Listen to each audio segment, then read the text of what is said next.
আন্তর্জাতিক আপত্তি সত্ত্বেও ব্রহ্মপুত্র নদীর উৎস তিব্বতে বিশাল জলবিদ্যুৎ প্রকল্পের কাজ শুরু করল চীন।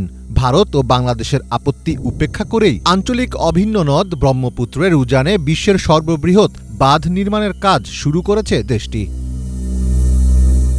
১৯ জুলাই তিব্বতের ভেতর দিয়ে প্রবাহিত এই নদে বিশাল জলবিদ্যুৎ প্রকল্পের আনুষ্ঠানিক উদ্বোধন করা হয়, যেখানে উপস্থিত ছিলেন চীনের প্রধানমন্ত্রী লি ছিয়াং।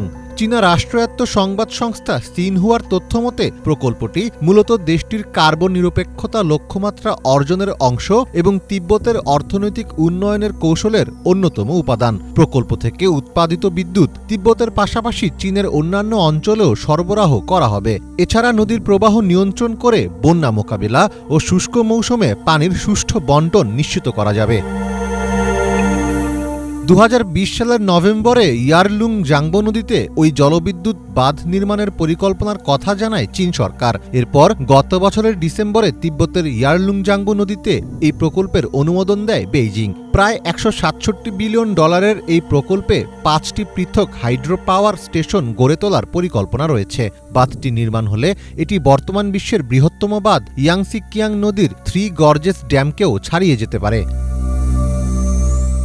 ইয়ারলুং জাংবো নদীটি ভারত ও বাংলাদেশে ব্রহ্মপুত্র নদ নামে পরিচিত। হিমালয়ের পাদদেশের এই স্থানেই ইয়ারলুং সভ্যতার প্রথম তিব্বতীয় সাম্রাজ্য গড়ে উঠেছিল। ২৫ লাখ বর্গ কিলোমিটার আয়তনের তিব্বত মালভূমি প্রাকৃতিক সম্পদের এক বিশাল আধার। তিব্বতের সঙ্গে বেশ কয়েকটি দেশের সীমান্ত রয়েছে। হিমবাহ গলে এবং পাহাড়ের ঝর্ণা বেয়ে নেমে আসা মিঠা পানির প্রবাহের মাধ্যমে ভারত, চীন ও ভুটানের প্রায় ১৮০ কোটি মানুষকে খাবার পানি যোগান দেয় ইয়ারলুং জাংবো।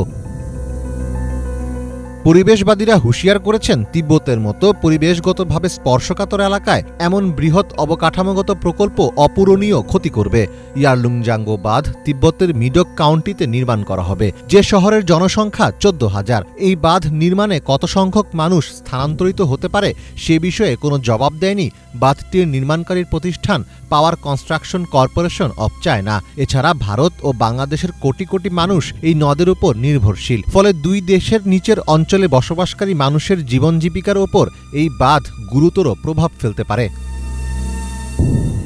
ভারত ও বাংলাদেশের পক্ষ থেকে এই প্রকল্প নিয়ে উদ্বেগের পাশাপাশি চীনকে অনুরোধ জানানো হয়েছে যেন বাঁধ নির্মাণের ফলে নদীর নিচের দেশের স্বার্থ ক্ষতিগ্রস্ত না হয়। তবে চীনের পররাষ্ট্র মন্ত্রণালয় ঘোষণা করেছে, এই প্রকল্পের কারণে নিম্ন প্রবাহ অঞ্চলগুলোতে কোনো নেতিবাচক প্রভাব পড়বে না।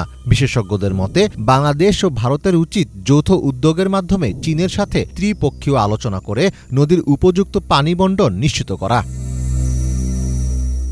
মীর ফজলে রাব্বি, বাংলা ভিশন।